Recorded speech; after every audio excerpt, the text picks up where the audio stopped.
नमस्कार, आदाब, सत श्री अकाल। मैं किशोर नुक्कड़ से आज जो कुरला में जो हादसा हुआ है, जो बिल्डिंग का मलबा इन बच्चों पे, उनके पिताजी पे जो गिर चुका है और जिनकी ऑन द स्पॉट डेथ हो चुकी है, उसी विभाग के कॉरपोरेटर साहब श्री असफ आजमी साहब जी हमारे साथ हैं।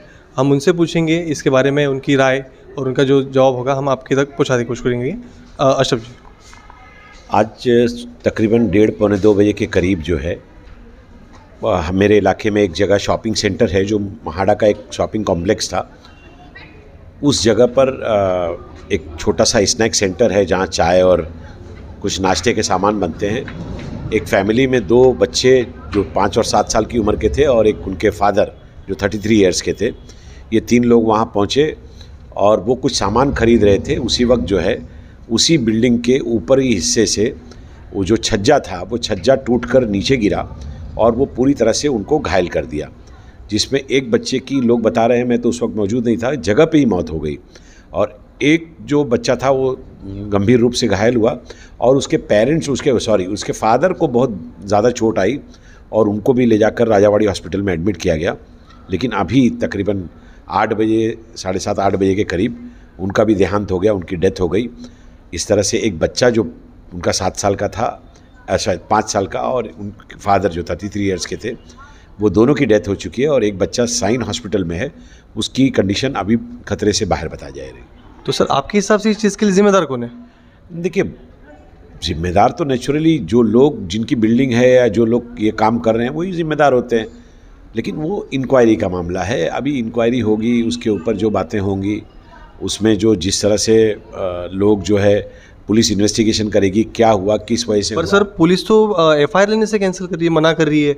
लोगों का कहना है कि पुलिस अब ये नहीं ले रही, नहीं, एफआईआर नहीं ले रही। नहीं, पुलिस ने एडीआर लिया है, पुलिस ने एफआईआर लिया है और पुलिस ने 304B के तहत मुकदमा दर्ज किया है।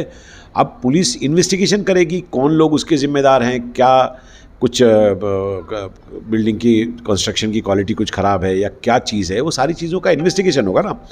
एफआईआर तो दर्ज हो गया, अब अगर वो किसी के साथ, किसी के नाम पे जाता है तो उसके लिए इन्वेस्टिगेशन का मैटर है कि वो कौन है, डेवलपर कौन है, उसके पीछे कौन लोग काम कर रहे हैं, क्या हो रहा है, उसके बाद कोई बात होगी ना। तो अभी ये कहना कि पुलिस नहीं ले रही है, जल्दी है। पुलिस ने एफआईआर लिया है, बस उसमें जो पेरेंट्स, जो लोग जिनका डेथ हुई है, उनके लोगों ने, मैंने सुना है कि अपना विनोबा भावनगर पुलिस स्टेशन में जाकर प्रोटेस्ट भी किया है, काफ़ी बड़ी संख्या में लोग गए थे। तो वो लोग डिमांड कर रहे हैं कि एफआईआर होनी चाहिए। तो पुलिस ने जो जानकारी दी है वो उसमें एफआईआर हो चुकी है, लेकिन किसी के नाम से एफआईआर नहीं हुई है। अगर किसी का नाम उनको डालना पड़ेगा तो वो कौन लोग हैं जिनके हाथ में ये काम है, या कौन मालिक है, या किस तरह का मामला है, ये तो इन्वेस्टिगेशन का मैटर है, डॉक्यूमेंट देखे जाएंगे। किसी के नाम पर इसी तरह से एफआईआर तो होगी नहीं, तो वो एफआईआर तो होगी, जिम्मेदारी भी तय की जाएगी, है ना। मैंने कल ही एक लेटर भेजना है और उस लेटर में मैं ये डिमांड कर रहा हूँ, मैंने लेटर बना लिया है महाड़ा से भी और मुख्यमंत्री से भी, और हमारी पार्टी के जो महाराष्ट्र के और मुंबई के अध्यक्ष हैं दोनों को, और हम ये उनसे डिमांड करेंगे कि ये परिवार के लिए आप एक कंपनसेशन तय कीजिए, क्योंकि अभी जो बच्चा बच गया है उसकी भी इलाज की बात है और परिवार जो है वो माली तौर पर इतना मजबूत नहीं है, तो वो सारी चीज़ें उसमें हैं। तो मुआवजे की भी हमने डिमांड की है, क्योंकि ये जो कुछ भी हुआ है उसमें वो तो ज़िम्मेदार हैं नहीं जिनकी मौत हुई है, तो उनको एक मुआवजा मिले, ऐसी मेरी बात जो है, हमारी डिमांड गई है। और कई, आपकी तरह कई चैनल्स और न्यूज़पेपर्स के माध्यम से भी मैंने ये डिमांड रखी है। कल के पेपर में जब आएगा तो लोग पढ़ेंगे और उस पर एक राय बनेगी कि उसमें क्या करना है। एक डिमांड है हमारी कि उनको मुआवजा मिलना चाहिए, और फिर जो भी लोग इसमें ये हैं, दोषी हैं, उनके ऊपर कानून के तहत कार्रवाई होनी चाहिए। वो सारे लोग बोलते हैं, हम भी वही बोलते हैं। तो कार्रवाई जो है वो निश्चित होगी कि कौन लोग उसके पीछे हैं, और वो जो जिम्मेदार हैं उनके सामने जो है वो लाए जाएंगे, और उसके बाद जो कानूनी कार्रवाई होती है इस तरह के मामले में, वो कार्रवाई होगी। सर कहा जा रहा है जो बिल्डिंग बन रही है, फिर रुक रही है, फिर बन रही, फिर रुक रही है, ये क्या माजरा है सर?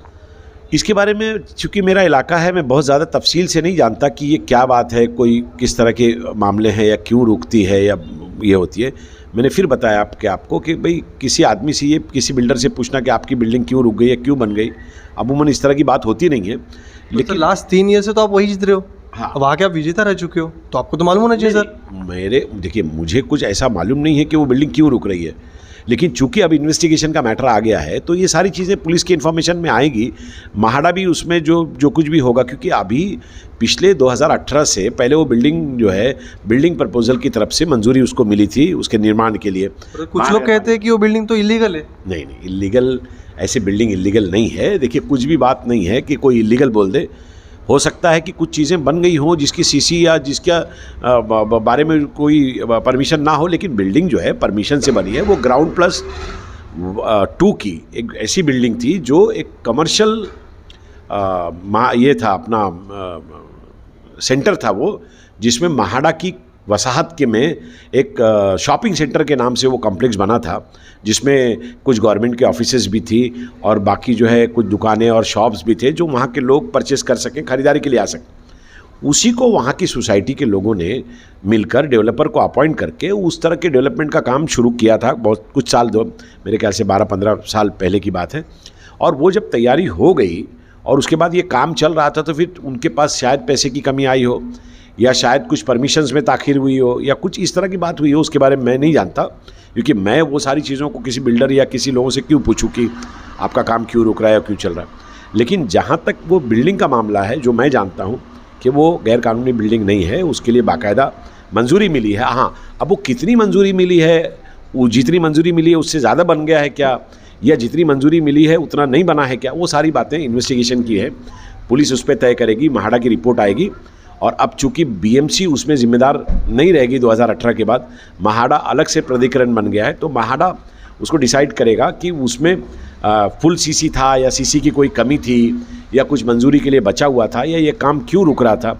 इसकी जानकारी जो है वो महाड़ा ही पूरी तरह से दे सकता है। जैसे आप सर कह रहे हैं कि मैं सुबह घटनास्थल पे जा चुका हूँ, क्या महाड़ा के या बीएमसी के पुलिस के कोई वरिष्ठ अधिकारी आ चुके हैं वहाँ पे? सब लोग आए।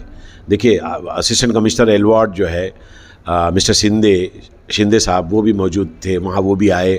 सीनियर इंस्पेक्टर जो है वो भी आए, शायद मेरे ध्यान में बराबर है कि नहीं, लेकिन एसीपी साहब भी वहाँ आके गए और बाकी पुलिस का अमला भी पूरी तरह से मौजूद था। बीएमसी का बिल्डिंग एंड फैक्ट्री का पूरा स्टाफ वहाँ पे आया और उसने ही पूरे तरह से जो चीज़ें खतरनाक थी, जो गिर सकती थी, उसको उसने तोड़ा भी है। पर सर कहा जाता है कि उस बिल्डिंग पे तो नोटिस दी जा चुकी थी, वो जो मलबा जो गिरा है, हाँ। उस तरफ के लिए नोटिस दी जा चुकी थी। नहीं, नोटिस ऐसा कुछ भी मेरे ध्यान में तो नहीं है, लेकिन मैंने आपको पूछा कि कभी कभी क्या होता है कि चूंकि कार्रवाई महाड़ा की तरफ से होगी, महाड़ा ने अगर ऐसा कोई नोटिस दिया तो मेरे ध्यान में नहीं है, क्योंकि वो डेवलपर ही बता सकता है, जिसकी जगह है, जो डेवलप कर रहे हैं वही लोग बता सकते हैं कि कोई नोटिस मिली थी क्या। मेरी जानकारी के हिसाब से वो लीगल प्रोसेस की बिल्डिंग थी, उसके अंदर जो कुछ भी कमी होगी या ज़्यादा कुछ काम हुआ होगा उसके बारे में मैं नहीं जानता। ये इन्वेस्टिगेशन का मैटर है, महाड़ा इसके बारे में ज़्यादा अच्छी जानकारी दे सकती है और पुलिस उसमें तफ्तीश कर रही है। पुलिस की इन्वेस्टिगेशन के बाद एफआईआर जो दर्ज हुआ है उसके बाद जो है अगर कोई उसमें कल्प्रिट होगा तो वो उसके ऊपर जो है उसका नाम भी आएगा।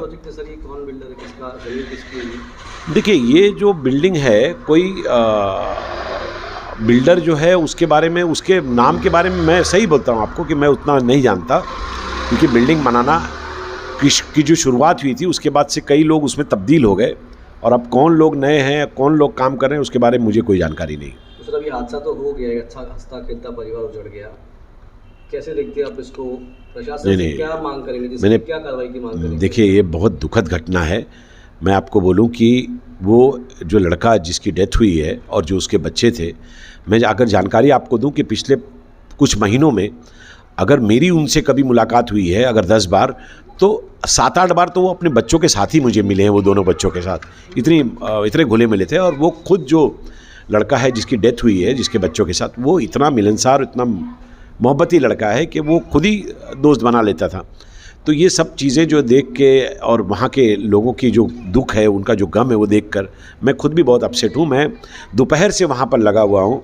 मैंने वहाँ उनके लिए मैं राजावाड़ी भी गया, मैं राजावाड़ी के बाद मैं कोहिनूर में भी रहा और पूरी तरह से मैं उसमें जो है उनके साथ खड़ा रहा, उनके परिवार के साथ। उनके डैडी से मेरे जो उनके बच्चों के जो दादा हैं उनसे मेरे ठीक ठाक संबंध हैं, उनके साथ भी मैं खड़ा रहा। उनकी दुख की घड़ी में पूरा कुरला उनके साथ खड़ा है और मैं ये समझता हूँ कि अल्लाह मियाँ से मेरी दुआ है कि अल्लाह उनको सब्र दे, ताकि ऐसे हालात में उनकी पत्नी जो उनकी जो इरफान की है वो उस सदमे को कैसे बर्दाश्त करेंगी, उनको अल्लाह मियाँ सब्र दे। और मेरी डिमांड है आपके माध्यम से भी कि स्टेट गवर्नमेंट इसमें, मैं मुख्यमंत्री साहब से अपील करूंगा और महाड़ा के जो मिनिस्टर हैं अवार्ड साहब से कि इसमें वो इंटरफेयर करके इसमें कुछ कंपनसेशन सेट करें ताकि वो परिवार को कुछ मदद मिल सके। उनकी जान तो हम नहीं बचा पाए, लेकिन एटलीस्ट उनको थोड़ी सी मदद मिल जाए, जो मदद मुनासिब हो, ऐसी हो कि जो जिनसे उनका कुछ वो हो सके। ये मेरी डिमांड है। कंपनसेशन होना चाहिए सर। देखिए, कम से कम जो लोग जो गुजर गए हैं, जो बच्चा गुजरा है, जो फैमिली गुजरी है, एटलीस्ट कुछ भी नहीं तो 25-25 लाख रुपया तो उनको मुआवजा मिलना चाहिए ताकि एक परिवार की ज़िंदगी आगे की चल सके, क्योंकि वो तो हादसे का शिकार हुए हैं, ऐसे हादसे का जिसके वो जिम्मेदार नहीं है।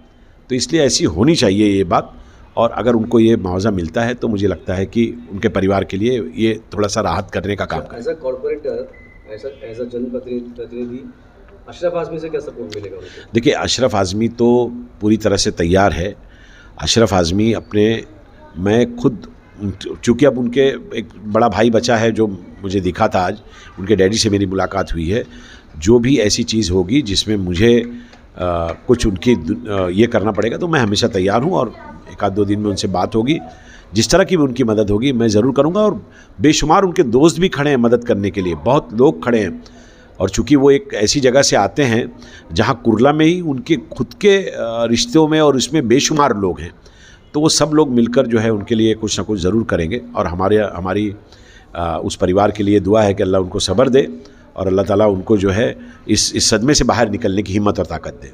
आपके वार्ड के लोगों से आप इस हादसे से कैसे आप बात करेंगे, क्या कहेंगे? देखिए, मैं अपने लोगों से ये अपील करूँगा कि वो ये जो इस तरह की जो घटनाएं होती हैं वो बहुत ऐसी होती है कि जिसमें आदमी टूट जाता है पूरी तरह।